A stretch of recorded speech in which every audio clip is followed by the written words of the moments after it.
Quantitative tools అయినటువంటి ఈ యొక్క సిఆర్ఆర్ అనేటటువంటి కాన్సెప్ట్ నుంచి ఎస్ఎల్ఆర్ అనేటటువంటి కాన్సెప్ట్, బ్యాంక్ రేట్ అనేటటువంటి కాన్సెప్ట్, రెపో రేట్ అనేటటువంటి కాన్సెప్ట్, రివర్స్ రెపో రేట్ అనేటటువంటి కాన్సెప్ట్ను ఇప్పుడు చూద్దాం. ఇప్పుడు నేను ఒక ఎగ్జాంపుల్ తీసుకుంటా. బ్యాంకులోకి డిపాజిట్లు ఒక 10,000 రూపాయలు ఇక్కడ డిపాజిట్లు వచ్చాయి అని అనుకుందాం. ఈ 10,000 రూపాయలతో బ్యాంక్ రుణాన్ని ఇచ్చేటటువంటి పవర్ ఇక్కడ ఉండేటటువంటి బ్యాంకుకి లేదు. అంటే ఎక్స్ అనేటటువంటి ఈ బ్యాంకులోకి 10,000 రూపాయలు డిపాజిట్లు వస్తే గిన ఈ 10,000 డిపాజిట్లను యూజ్ చేసి బ్యాంకు వాళ్ళ కస్టమర్స్కి లోన్ ఇవ్వకూడదు అంటాడు.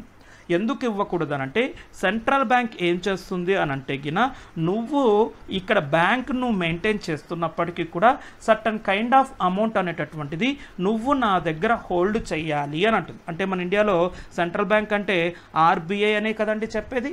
సో ఆర్బీఐ దగ్గర హోల్డ్ చేయాలి అని అంటారు. 10,000 రూపాయలు ఉందంటే ఇది ఎగ్జాంపుల్గా తీసుకుంటున్నామండి.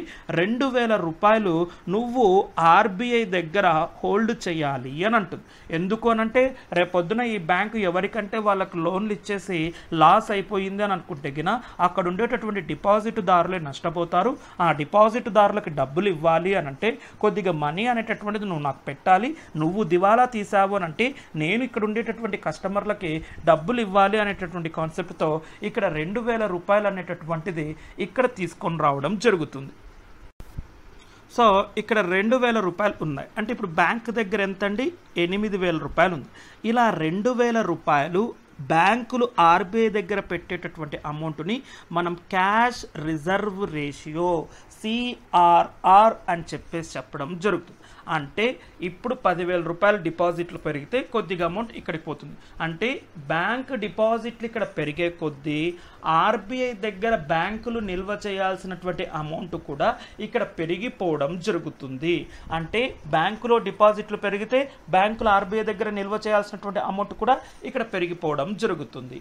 ఇక్కడ నిల్వ చేసినటువంటి ఈ అమౌంట్కి ఆర్బీఐ ఈ బ్యాంకులకు ఎటువంటి ఇంట్రెస్ట్ని పే చేయడం జరగదు. This is the most important. CRR అని అంటిగిన క్యాష్ రిజర్వ్ రేషియో అనేటటువంటిది వస్తుంది. 2,000 రూపాయలు ఇక్కడ ఉండేటటువంటి దానికి ఆర్బీఐ దగ్గర బ్యాంకులు నిల్వ చేయాలి. దీనికి ఎటువంటి ఇంట్రెస్ట్ రేట్ అనేటటువంటిది ఉండదు. బ్యాంకు డిపాజిట్లు ఇలా పెరిగాయి అని అంటిగిన క్యాష్ రిజర్వ్ రేషియో కూడా ఇలా పెరగడం జరుగుతుంది అని చెప్పడం జరుగుతుంది. సో ఇప్పుడు 8,000 రూపాయలు ఇక్కడ ఉందండి. ఈ 8,000 రూపాయలతో కూడా బ్యాంకులకు లోన్ ఇచ్చేటటువంటి కెపాసిటీ లేదు. ఎందుకు అనంటే ఇక్కడ ఆర్బీఐ అనేటటువంటిది ఏం చెప్తుంది అనంటే నీ యొక్క బ్యాంక్కి సడన్ రిక్వైర్మెంట్ ఏదైనా వచ్చింది అని అనుకుంటే ఆ సడన్ రిక్వైర్మెంట్ నువ్వు ఫుల్ఫిల్ చేయడానికి సర్టన్ కైండ్ ఆఫ్ అమౌంట్ నీ దగ్గరే నువ్వు పెట్టుకోవాలి కదా. ఆ అమౌంట్ని నీ దగ్గరే పెట్టుకోనేటటువంటిది ఇక్కడ ఎస్ఎల్ఆర్ అని అంటారు. దీనినే స్టాచ్యుటరీ లిక్విడ్ రేషియో అని అంటారు. అంటే ఇప్పుడు 2,000 రూపాయలని నువ్వు ఎస్ఎల్ఆర్గా ఇక్కడ పెట్టుకో అని అంటుంది. అంటే ఇక్కడ 6,000 రూపాయలుగా ఉంటుంది అని అంటారు. అంటే బ్యాంకుకి ఎక్కడన్నా సడన్ రిక్వైర్మెంట్ వస్తే ఆ సడన్ రిక్వైర్మెంట్ని ఫుల్ఫిల్ చేయడానికి సర్టన్ కైండ్ ఆఫ్ అమౌంట్ అనేటటువంటిది నువ్వు నీ దగ్గరే హోల్డ్ చేసుకో అని చెప్పేదాన్ని మనం ఎస్ఎల్ఆర్ అంటాం. దీనికి ఒక చిన్న ఎగ్జాంపుల్ చెప్తా మీకు ఇప్పుడు అర్థమవుతుంది. ఫర్ ఎగ్జాంపుల్ ఒక సండే అనేటటువంటి ఈ డే ఉంది అని అనుకుందాం. సండేలో లంచ్ అనేటటువంటిది జరిగింది అని అనుకుందాం. ఒక 1 o'clockకి మీ ఇంట్లో లంచ్ తయారయ్యింది అని అనుకుందాం. సో హ్యాపీగా సండేలో మీరు 4 మెంబర్స్ ఉంటారు కాబట్టి ఇంట్లో మీ మమ్మీ ఇక్కడ ఉండేటటువంటి ఈ 4 మెంబర్స్కి లంచ్ ప్రిపేర్ చేయడం జరిగింది. సో 1:30కి 1 o'clockకి మీరు లంచ్కి తినడం స్టార్ట్ చేస్తే 1:40కి మీ ఇంట్లో ఉండేటటువంటి ఆల్ బౌల్స్లో ఉండేటటువంటి ఫుడ్ ఐటమ్స్ అనేటటువంటిది టోటల్గా కంప్లీట్ అయిపోవడం జరిగింది. ఇప్పుడు 2 o'clockకి మీ ఇంటికి గెస్ట్ వచ్చాడు అని అనుకుందాం. ఇప్పుడు మీ ఇంటికి గెస్ట్ వచ్చాడు అని అంటే గిన మీరు లంచ్ ఆఫర్ చేస్తారు కదండి. లంచ్ టైంకి వచ్చారు కాబట్టి మా ఇంట్లో అన్నాలు అయిపోయినాయి మీరు బయటికి వెళ్ళిపోండి అనేటటువంటి కాన్సెప్ట్ ఇక్కడ చెప్పాం కదా. ఇప్పుడు 2 o'clockకి మనం లంచ్ ప్రిపరేషన్ స్టార్ట్ చేసినామంటే అది ఈవినింగ్ స్నాక్స్ టైంకి వెళ్ళిపోతాం. సో ఇప్పుడు మీకు సడన్ రిక్వైర్మెంట్ ఫుడ్ అవసరం అనేటటువంటిది వచ్చింది. అప్పుడు మీరేం చేస్తారు? ఏం చేస్తారంటే వెంటనే ఇక్కడ ఉండేటటువంటి స్విగ్గీలోనో ఫుడ్ పాండాలోనో మేము ఆర్డర్ ఇస్తాము అనేటువంటి కాన్సెప్ట్లోకి వెళ్ళకండి. ఇక్కడ స్విగ్గీ ఫుడ్ పాండా ఏం లేవండి. సో ఇప్పుడు ఏం చేస్తారు అని అంటే గిన మీ ఇంట్లో ఫ్రిడ్జ్ అనేటటువంటిది ఉంటుంది. ఆ ఫ్రిడ్జ్లో స్వీట్స్ అనేటటువంటివి కూల్ డ్రింక్స్ అనేటటువంటివి ఉంటాయి. సో వీటిని తీసుకొని వచ్చేసి మీ గెస్ట్లకు ఇవ్వడం జరుగుతుంది. సో ఆ స్వీట్స్ ఆ కూల్ డ్రింక్స్ తిన్నవాడు ఎవరే కానీ లంచ్ అనేటటువంటి దాన్ని ప్రిఫర్ చేయరు. అంటే ఇక్కడ సడన్ రిక్వైర్మెంట్ అనేటటువంటిది వచ్చినప్పుడు ఈ ఫ్రిడ్జ్ అనేటటువంటిది, ఈ రిఫ్రిజరేటర్ అనేటటువంటిది మీకు ఎలా యూజ్ అయ్యిందో ఎస్ఎల్ఆర్ అనేటటువంటిది కూడా యూజ్ అవ్వడం జరుగుతుంది. ఆ ఎస్ఎల్ఆర్లో నువ్వు 2000 రూపాయలు ఎక్కడ హోల్డ్ చేసుకోవాలి? నువ్వు నీ దగ్గరే బ్యాంక్ దగ్గరే పెట్టుకోమని చెప్తున్నారు. ఆ 2000 రూపాయలు వాళ్ళు ఎలా పెట్టుకోమంటున్నారు? 1000 రూపాయలేమో నువ్వు లిక్విడ్ క్యాష్గా పెట్టుకో, 500 రూపాయలేమో నువ్వు గోల్డ్గా పెట్టుకో, తర్వాత మళ్ళీ ఇంకొక 500 రూపాయలు నువ్వేం చేస్తావంటే రిజర్వ్ బ్యాంక్ ఆఫ్ ఇండియా బాండ్స్గా ఉంటాయి కదండి, ఆ బాండ్స్ రూపంలో నువ్వు పెట్టుకో అని చెప్పేసి చెప్తారు. ఇది ఇక్కడ ఉండేటటువంటి కాన్సెప్ట్. Don't confuse year. ఇక్కడ 500 రూపాయలు ఇక్కడ ఎస్ఎల్ఆర్లో ఇచ్చేటటువంటి బాండ్స్ ఆర్బీఐ దగ్గరికి వెళ్ళి బ్యాంక్స్ కొనుక్కుంటాయి. సో ఈ 500 రూపాయలకి ఆర్బీఐ బ్యాంకులకి ఇంట్రెస్ట్ పే చేయడం జరుగుతుంది. This is the most important point. సిఆర్ఆర్లో ఆర్బీఐ బ్యాంకులకు ఎటువంటి ఇంట్రెస్ట్ పే చేయవు. అదే ఎస్ఎల్ఆర్ అనేటటువంటి ఈ కాన్సెప్ట్ తీసుకొని వచ్చామంటే ఎస్ఎల్ఆర్లో ఇక్కడ వచ్చేటటువంటి బాండ్స్కి ఆర్బీఐ ఇక్కడ ఉండేటటువంటి వాటికి డబ్బులు ఇవ్వడం జరుగుతుంది. ఎస్ఎల్ఆర్ నువ్వు ఎట్లా మెయింటైన్ చేయాలి?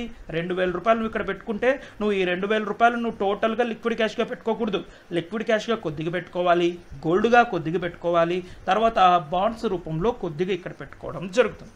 ఇది ఎస్ఎల్ఆర్ అంటాం. తర్వాత ఇది సిఆర్ఆర్ అని అంటాం. బ్యాంకుకి ఏదైనా ఒక విపత్కర పరిస్థితిలో డబ్బులు అవసరమైనాయి అని అనుకుందాం. బ్యాంకుకి విపత్కర పరిస్థితిలో ఇక్కడ డబ్బులు అనేటటువంటిది అవసరమైనప్పుడు ఇక్కడ ఏం జరుగుతుంది అని అంటే ఇక్కడ ఆర్బీఐ దగ్గరికి వెళ్ళి నాకు డబ్బులు అవసరం అవుతున్నాయి, కొద్దిగా అమౌంట్ ఇవ్వు అని అంటారు. అప్పుడు ఆర్బీఐ ఏం చేస్తుందంటే బ్యాంకుకి కొద్దిగా అమౌంట్ ఇంట్రెస్ట్ రూపంలో డబ్బులు ఇవ్వడం జరుగుతుంది. అప్పుడు ఆ ఇంట్రెస్ట్ రేట్ని మనం ఏమని చెప్తామంటే బ్యాంక్ రేట్ అనేటటువంటి ఈ కాన్సెప్ట్ ఇక్కడ చెప్పడం జరుగుతుంది. అంటే ఆర్బీఐ బ్యాంకులకు ఎప్పుడన్నా డబ్బులు అవసరమైతే ఆ యొక్క డబ్బులు అవసరమైనందుకు ఆర్బీఐ బ్యాంకులకు విధించేటటువంటి అప్పు ఇచ్చి విధించేటటువంటి వడ్డీ రేట్ని మనం ఏమని చెప్తాము అని అంటే ఇక్కడ బ్యాంక్ రేట్ అనేటటువంటి ఈ కాన్సెప్ట్ని ఇక్కడ చెప్పడం జరుగుతుంది. నెక్స్ట్ ఇప్పుడు బేస్ రేట్ అనేటటువంటి ఈ కాన్సెప్ట్లోకి వెళ్దాం. సో ఇప్పుడు సిఆర్ఆర్ అనేటటువంటిది అర్థమైపోయింది, ఎస్ఎల్ఆర్ అనేటటువంటిది అర్థమైపోయింది, బ్యాంక్ రేట్ అనేటటువంటిది అర్థమైంది. నెక్స్ట్ ఇప్పుడు బేస్ రేట్ అనేటటువంటిది ఉంటుంది. ఇప్పుడు ఫర్ ఎగ్జాంపుల్ X1 అనేటటువంటి పర్సన్, X2 అనేటటువంటి పర్సన్ ఇక్కడ ఉన్నాడు అని అనుకుందాం. X1 అనేటటువంటి ఈ పర్సన్కి ఇక్కడ ఎస్బీఐ అనేటటువంటి బ్యాంకులో ఇక్కడ 10 lakhs ఎఫ్డీగా ఉన్నాయని అనుకుందాం. ఈ X2 అనేటటువంటి పర్సన్కి ఇక్కడ ఎఫ్డి అనేటటువంటిది లేదు అని అనుకుందాం. ఇప్పుడు X1 అనేటటువంటి పర్సన్కి షాపింగ్ చేయడానికి ఒక 1 lakh రూపీస్ అనేటటువంటిది అవసరమైంది అని అనుకుందాం. X1 ఇక్కడ ఉండేటటువంటి ఎస్బీఐ దగ్గరికి వెళ్తాడు, నాకు 1,00,000 రూపాయలు నాకు అప్పు కావాలి అని అంటాడు. అప్పుడు ఏం చెప్తాడు అని అంటే ఎస్బీఐ వాడు మేము 12% ఇక్కడ ఇంట్రెస్ట్ రేట్ వేస్తాము అని అంటాడు. X1 కోపం వచ్చేసి 10 lakhs రూపీస్ నీ దగ్గర ఎఫ్డి పెట్టాను, నువ్వు నాకు 8%కి ఇంట్రెస్ట్ రేట్కి వడ్డీ ఇవ్వలేదు అని అంటే నేను ఈ ఎఫ్డీని బ్రేక్ చేస్తాను అని అంటారు. సో ఇది బ్యాంకుకి లాస్ అవుతుంది అనేటువంటి కాన్సెప్ట్తో 8%కి ఇక్కడ వడ్డీకి ఇవ్వడానికి ఎస్బీఐ అంగీకరించాడు అని అనుకుందాం. X2 అనేటటువంటి ఈ పర్సన్కి ఏం జరుగుతుంది? ఇక్కడ ఎటువంటి ఎఫ్డీలు లేవు అని చెప్పేసి అన్నా.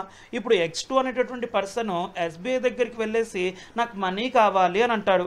యాజ్ ప్రకారం ఇక్కడ 12% నేను ఇంట్రెస్ట్ రేట్ వేస్తాను అంటే X2 అనేటువంటి పర్సన్ ఇక్కడ యాక్సెప్ట్ చేసేసి 1 lakh రూపీ అనేటటువంటిది ఇక్కడ లోన్ ఇవ్వడం జరుగుతుంది. ఇక్కడ X1 పర్సన్కి 1 lakh, ఇక్కడ X2 పర్సన్కి 1 lakh పర్సనల్ లోన్ ఇచ్చాం. అక్కడేమో X1 దగ్గరేమో 8%, X2 దగ్గరేమో ఇక్కడ 12% అనేటటువంటిది తీసుకోవడం జరుగుతుంది. అంటే ఇంట్రెస్ట్ రేట్ అనేటటువంటిది ఇక్కడ యూనిఫామ్గా ఒకరికే లేదు. సో దీన్ని నిరోధించడానికే ఆర్బీఐ బేస్ రేట్ అనేటటువంటి ఈ కాన్సెప్ట్ ఇక్కడికి తీసుకొని రావడం జరిగింది. ఇక్కడ బేస్ రేట్ అంటే దాని మీనింగ్ ఏంటి అని అంటే ఆర్బీఐ అనేటటువంటిది ఒక ఇంట్రెస్ట్ రేట్ అనేటటువంటిది ఇక్కడ ఫిక్స్ చేయడం జరుగుతుంది.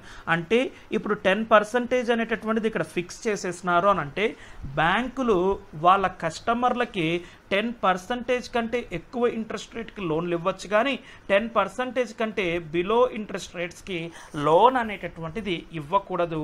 వీటినే మనం ఏమని చెప్తామంటే బేస్ రేట్ అనేటటువంటి కాన్సెప్ట్ ఇక్కడ తీసుకొని రావడం జరుగుతుంది.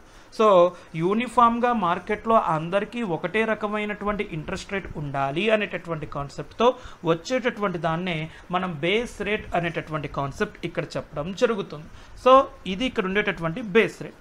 నెక్స్ట్ వన్ రెపో రేట్ అనేటటువంటి కాన్సెప్ట్, రివర్స్ రెపో రేట్ అనేటటువంటి కాన్సెప్ట్ ఇక్కడికి రావడం జరుగుతుంది. ఇక్కడ బ్యాంక్ రేటు రెపో రేటు రెండు ఒకేలా ఉంటాయండి. ఇక్కడ బ్యాంక్ రేట్ అనేటటువంటి కాన్సెప్ట్ నేను ఏం చెప్పినాను, ఇక్కడ రిజర్వ్ బ్యాంక్ ఆఫ్ ఇండియా దగ్గర నుంచి ఇక్కడ ఉండేటువంటి బ్యాంకులు లోన్ తీసుకుంటాయి. రెపో రేట్లో కూడా రిజర్వ్ బ్యాంక్ ఆఫ్ ఇండియా నుంచే ఇక్కడ ఉండేటటువంటి బ్యాంకులు లోన్ తీసుకోవడం జరుగుతుంది. కానీ ఇది ఇక్కడ వచ్చేటటువంటి ఇంట్రెస్ట్ రేటు ఇక్కడ వచ్చేటటువంటి ఇంట్రెస్ట్ రేటు రెండిటికి డిఫరెంట్గా ఉంటుంది. ఇది రెపో రేట్ అంటాం. ఈ యొక్క బ్యాంక్ రేట్కి రెపో రేట్కి డిఫరెన్స్ ఏంటంటే ఒక బ్యాంకు రేటుతో లోన్ తీసుకుంది అని అంటే గిన ఆ loan repayment time period greater than 1 year ఉంటుంది.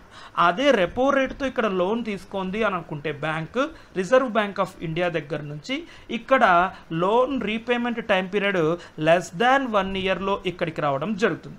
దీనిని మనం రెపో రేట్ అంటాం. అంటే రెపో రేటు బ్యాంక్ రేటు రెండు వడ్డీ రేట్లే అండి. కానీ ఇక్కడ రీపేమెంట్ చేయాల్సినటువంటి టైం పీరియడ్ అనేటటువంటిది ఇక్కడ మారిపోవడం జరుగుతుంది. రివర్స్ రెపో రేట్ అనేటటువంటి కాన్సెప్ట్ వస్తుంది.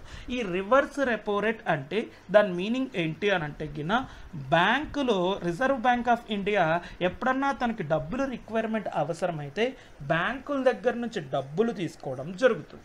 అంటే ఇక్కడ బ్యాంక్స్ నుంచి రిజర్వ్ బ్యాంక్ ఆఫ్ ఇండియాకి ఇక్కడ మనీ వెళ్ళడం జరిగింది అని అనుకుంటే ఆర్బీఐ ఇక్కడ ఉండేటటువంటి బ్యాంక్స్లకి ఇంట్రెస్ట్ పే చేయడం జరుగుతుంది. వాటిని మనం ఏమని చెప్తాము అని అంటే గిన రివర్స్ రెపో రేట్ అనేటటువంటి కాన్సెప్ట్ చెప్తాం. రెపో రేట్కి రివర్స్ రెపో రేట్కిలో ఏది ఎక్కువగా ఉంటుందంటే రెపో రేట్ ఇంట్రెస్ట్ రేటే ఎక్కువగా ఉండడం జరుగుతుంది. రెపో రేట్కి రివర్స్ రెపో రేట్కి ఉండేటటువంటి డిఫరెన్స్ ఎప్పుడూ 100 బేస్ పాయింట్స్ అనేటటువంటి ఈ బేస్ పాయింట్స్ని దాటకూడదు అనేటటువంటి కాన్సెప్ట్ ఇక్కడికి రావడం జరుగుతుంది. ఇది ఇక్కడ ఉండేటటువంటి CRR, SLR, bank rate, base rate, repo rate, reverse repo rate అనేటటువంటి కాన్సెప్ట్ మీకు ఇక్కడ చెప్పడం జరుగుతుంది. ఇప్పుడు మనీ వెలాసిటీ అనేటటువంటి తెలుసుకుందాం. మనీ వెలాసిటీ అంటే మనీ ఒకరి చేతిలో నుంచి ఇంకొకరి చేతిలోకి మారడాన్ని మనం ఏమని చెప్తాము అని అంటే గిన ద నంబర్ ఆఫ్ టైమ్స్. అంటే ఒక పర్సన్ నుంచి ఇంకొక పర్సన్కి, ఈ పర్సన్ నుంచి ఇంకొక పర్సన్కి, ఈ పర్సన్ నుంచి ఇంకొక పర్సన్కి, ఇలా నంబర్ ఆఫ్ టైమ్స్ మనీ మారడాన్ని ఒక చేతిలో నుంచి ఇంకొకరి చేతిలోకి మారడానికి velocity of circulation of money అనేటటువంటి కాన్సెప్ట్ చెప్తారు. తర్వాత దీనిని ద్రవ్య వేగం, ద్రవ్య ప్రసార వేగం అనేటటువంటి కాన్సెప్ట్ని కూడా ఇక్కడ మనం చెప్పడం జరుగుతుంది. నెక్స్ట్ వన్ ఇక్కడ మనకు ఉండేటటువంటి దాంట్లో స్పెక్యులేటివ్ మోటివ్ అనేటటువంటిది వస్తుంది. స్పెక్యులేటివ్ మనీ అనేటటువంటి ఈ కాన్సెప్ట్ ఇక్కడ వస్తుంది. స్పెక్యులేటివ్ మనీ అనంటే ఇప్పుడు ఫర్ ఎగ్జాంపుల్ ఒక మనీ ఇక్కడ లిక్విడ్గా ఉండేటటువంటి ఈ మనీని మీరు బాండ్స్ రూపంలోకో, ల్యాండ్ రూపంలోకో, ప్రాపర్టీ రూపంలోకే మీరు కన్వర్ట్ చేస్తూ ఉన్నారు అని అనుకుంటే వాటిని మనం ఏమంటామంటే స్పెక్యులేటివ్ మనీ అని అంటాం. అంటే ఇప్పుడు మనకు ఫ్యూచర్లో మనీ ఎర్నింగ్స్ ఎక్కువగా వస్తాయి అనేటటువంటి కాన్సెప్ట్లోకి వెళ్తే మనము ఇక్కడ వీటి మీద ఎక్కువగా ఇంట్రెస్ట్ చూపడం జరుగుతుంది. సో దాన్ని మనము స్పెక్యులేటివ్ మనీ అని అంటాం. అదే ఒకవేళ మనకి ఇంట్రెస్ట్ రేట్ అనేటటువంటిది తక్కువగా వస్తుంది, మనకు ఇక్కడ ఉండేటటువంటి ప్రాఫిట్ తక్కువగా వస్తుంది అని అంటే ఈ స్పెక్యులేటివ్ మనీ అనేటటువంటిది ఇక్కడ డౌన్ అయిపోవడం జరుగుతుంది. అంటే ఇక్కడ పబ్లిక్ అనేటటువంటి వాళ్ళు ఎక్కువగా ఈ క్యాష్గా పెట్టుకోవడం కంటే ఇక్కడ ఉండేటటువంటి ఈ యొక్క బాండ్స్ మీద పెట్టగిన దాన్ని మనం స్పెక్యులేటివ్ మనీ అని అంటాం. బాండ్స్, ప్రాపర్టీస్ మీద పెట్టుకోకుండా లిక్విడ్ క్యాష్గానే పెట్టుకున్నాము అని అంటగిన స్పెక్యులేటివ్ మనీ అనేటటువంటిది ఇక్కడ మనకు తక్కువగా రావడం జరుగుతుంది. సో ఇక్కడ ఒక పర్టికులర్ సిచ్యువేషన్ ఉంటుంది. దానినే మనం ఏమని చెప్తాము అని అంటే లిక్విడిటీ ట్రాప్ అనేటటువంటి ఈ కాన్సెప్ట్ కూడా చెప్పడం జరుగుతుంది. లిక్విడిటీ ట్రాప్ అనేటటువంటి ఈ కాన్సెప్ట్ని మనం ఇప్పుడు తెలుసుకోవడం జరుగుతుంది. సో వాటిని మనము లిక్విడిటీ మనకి ఇక్కడికి రావడం జరుగుతుంది. సో లిక్విడిటీ ట్రాప్ మనం ఇంతకుముందు ఇక్కడ ఏం తెలుసుకున్నాం? స్పెక్యులేటివ్ మనీ అనంటే ఇక్కడ మనీ అనేటటువంటిది ప్రాపర్టీస్లోకి కానీ బాండ్స్లోకి కానీ నెక్స్ట్ వన్ ఇక్కడ ఉండేటటువంటి అసెట్స్లోకి కానీ మనం ఆస్తుల్లోకి కానీ వెళ్ళిపోతూ ఉంటే అంటే మనం దాన్ని స్పెక్యులేటివ్ మనీ అని అంటాం. స్పెక్యులేటివ్ మనీ అనేటటువంటిది జరగకోకుండా ఇక్కడ స్పెక్యులేటివ్ అంటే ఇక్కడ ఫ్యూచర్లో మనకు ప్రాఫిట్స్ అనేటటువంటిది రాదు, వేటి మీద ఇన్వెస్ట్మెంట్ చేస్తే అప్పుడు మనీ అనేటటువంటిది మన దగ్గరే మనం హోల్డ్ చేసుకోవడం జరుగుతుంది. అలా మనీ అనేటటువంటిది మన దగ్గరే హోల్డ్ చేసుకున్నప్పుడు అది స్పెక్యులేటివ్ మనీకి దారి తీయకపోతే పబ్లిక్ దగ్గర మనీ అనేటటువంటిది ఎక్కువగా ఉండిపోవడం జరుగుతుంది. అలా ఉన్నప్పుడు వీటిని మనం ఏమని చెప్తామంటే లిక్విడిటీ ట్రాప్ అనేటటువంటి ఈ కాన్సెప్ట్ ఇక్కడికి తీసుకొని రావడం జరుగుతుంది. ఇక్కడ ఉండేటటువంటి సప్లై ఆఫ్ మనీని మనం ట్రాప్ అనేటటువంటిది మెజర్మెంట్స్తో ఇక్కడ కౌంట్ చేయడం జరుగుతుంది. ఈ వేరియస్ మెజర్మెంట్స్ని మనం ఇక్కడ ఉండేటటువంటి ఈ యొక్క టైం డిపాజిట్స్ అనేటటువంటిది చెప్తాం, ఇక్కడ డిమాండ్ డిపాజిట్స్ అనేటటువంటి ఈ కాన్సెప్ట్ కూడా చెప్పడం జరుగుతుంది. టైం డిపాజిట్స్ అని అంటే ఫిక్స్డ్ డిపాజిట్స్ కానీ రికరింగ్ డిపాజిట్స్ కానీ ఏవైతే ఉంటాయో మనం వీటిని టైం డిపాజిట్స్ అని అంటాం. అంటే మనీ అనేటటువంటిది మనం ఇచ్చేసి ఒక పర్టికులర్ టైం పీరియడ్ తర్వాత మళ్ళీ మనకు మనీ అనేటటువంటిది రిటర్న్ వస్తుంది విత్ ఇంట్రెస్ట్ రేట్తో వస్తే వాటిని మనం ఏమంటామంటే ఫిక్స్డ్ డిపాజిట్ అని చెప్పడం జరుగుతుంది. రికరింగ్ డిపాజిట్ అని అంటే ఫిక్స్డ్ డిపాజిట్లోని రెగ్యులర్ ఇన్స్టాల్మెంట్లో ఒక certain kind of some of amount అనేటటువంటిది మనం పే చేసి కొన్ని ఇయర్స్ అయిన తర్వాత విత్ ఇంట్రెస్ట్ రేట్తో మనకు వచ్చేటటువంటిది రికరింగ్ డిపాజిట్స్ అని అంటాం. సో ఈ టైం డిపాజిట్స్ డిమాండ్ డిపాజిట్స్ అంటే ఇక్కడ ఉండేటటువంటి సేవింగ్ అకౌంట్స్ కానీ కరెంట్ అకౌంట్స్ కానీ మనం వీటిని ఏమని చెప్తాము అని అంటే డిమాండ్ డిపాజిట్స్ అనేటటువంటి కాన్సెప్ట్ వస్తుంది. అంటే ఇక్కడ మీరు ఎప్పుడైతే మనీ అనేటటువంటిది మీ అకౌంట్లోకి వేసిన తర్వాత మీరు ఎప్పుడైతే డిమాండ్ని కలుగుతారో ఎప్పుడైతే మనీ కావాలని అంటారో అప్పుడు వీటిని మనం ఏమని చెప్తాము అని అంటే డిమాండ్ డిపాజిట్స్ అనేటటువంటి ఈ కాన్సెప్ట్ ఇక్కడికి రావడం జరుగుతుంది. సో మనీ అనేటటువంటి కాన్సెప్ట్ని ఇక్కడ ఉండేటటువంటి లీగల్ మనీ టెండర్ మనీ అనంటే ఆర్బీఐ ప్రింట్ చేసేటటువంటి మనీ ఏదైతే ఉంటుందో మనం లీగల్ మనీ అనేటటువంటి కాన్సెప్ట్ చెప్తాం. ఇక్కడ M1 M2 M3 M4 అనేటటువంటిది మనీ మెజర్మెంట్స్కి చేసేటటువంటి మనీగా మనం ఇక్కడ చెప్పడం జరుగుతుంది. సో ఇక్కడ కరెన్సీ అనేటటువంటిది డిమాండ్ డిపాజిట్స్ని రెండింటినీ కలిపేసేటటువంటి దాన్ని మనం M1 అని అంటాం. M1 plus saving deposits with post office and banks దగ్గర ఉంటే వాటిని మనం M2 అని అంటాం. M1 plus net deposits of commercial banks దగ్గర అంటే కమర్షియల్ బ్యాంక్స్ దగ్గర ఉండేటటువంటి ఈ యొక్క డిపాజిట్స్ని మనం ఏమని చెప్తాము అని అంటే ఈ నెట్ టైం డిపాజిట్స్ అని అంటాం. అంటే టైం డిపాజిట్స్ అనేటటువంటివి ఉంటే కమర్షియల్ బ్యాంక్స్ దగ్గర ఉండేటటువంటి దానికి M1 యాడ్ చేస్తే మనం M3 అని అంటాం. నెక్స్ట్ వన్ ఇక్కడ M3 plus total deposits with post office savings దగ్గర ఉంటే వీటిని మనం M4 అనేటటువంటి కాన్సెప్ట్ చెప్తాం. ఇక్కడ M1 M2 అనేటటువంటి వాటిని నారో మనీ అని అంటాం. M3 M4 అనేటటువంటి వాళ్ళని బ్రాడ్ మనీ అనేటటువంటి కాన్సెప్ట్ తీసుకుంటాం.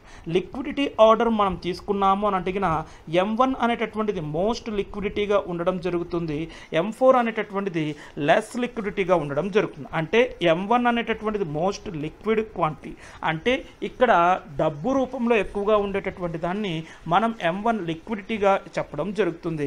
M4 అనేటటువంటిది లెస్ లిక్విడిటీగా ఇక్కడికి రావడం జరుగుతుంది. ద నెక్స్ట్ వన్ డిమానిటైజేషన్ అనేటటువంటి కాన్సెప్ట్ ఇక్కడ వస్తుంది. ఇక్కడ 2016 అనేటటువంటి ఇయర్లో November 8th అనేటటువంటి డేట్లో డిమానిటైజేషన్ అనేటటువంటిది జరిగింది. అంటే కరప్షన్ అనేటటువంటిది ఇక్కడ ఎరాడికేట్ చేయడానికి 500 రూపీస్ అనేటటువంటిది 1000 రూపీస్ నోట్ అనేటటువంటి ఈ రెండు నోట్స్ యొక్క లీగల్ టెండర్ అనేటటువంటి దాటిని నరేంద్ర మోడీ అనేటటువంటి ఈ పర్సన్ ఇక్కడ క్లోజ్ చేయడం జరుగుతుంది. అంటే వీటి రెండింటినీ చెల్లవు, అది December 31st లోపల ఇక్కడ ఉండేటటువంటి ఈ మనీని మొత్తము ఎక్స్చేంజ్ చేసుకోవాలి. వీటికి 2000 రూపీస్ అనేటటువంటి ఒక కొత్త నోటుని 500 రూపీస్ అనేటటువంటి ఒక న్యూ నోట్ని ఇక్కడ మనం తీసుకొని రావడం జరిగింది. డిమానిటైజేషన్ అని అంటే ప్రజెంట్ సర్క్యులేషన్లో ఉండేటటువంటి చట్టబద్ధమైనటువంటి ద్రవ్యానికి చట్టబద్ధత అనేటటువంటిది వెళ్ళిపోతుంది, మీరు కొత్త మనీని మీరు ఎక్స్చేంజ్ చేసుకోవాలి అనేటటువంటి దాన్ని డిమానిటైజేషన్ అనేటటువంటిది ఇక్కడ చెప్పడం జరిగింది. ఇది ఇక్కడ ఉండేటటువంటి మనీ అండ్ బ్యాంకింగ్ అనేటటువంటి కాన్సెప్ట్. కమింగ్ లెక్చర్స్లో ఈ మనీ అండ్ బ్యాంకింగ్ అనేటటువంటిది జస్ట్ ఫండమెంటల్ పార్ట్ మాత్రమే ఇక్కడ ఇవ్వడం జరిగింది. ఇంకా ఇది కమింగ్ లెక్చర్స్లో దీన్ని ఎలాబరేట్గా ఇక్కడ ఎక్కువ ఎక్స్పాన్షన్ చేయడం జరుగుతుంది. Thank you.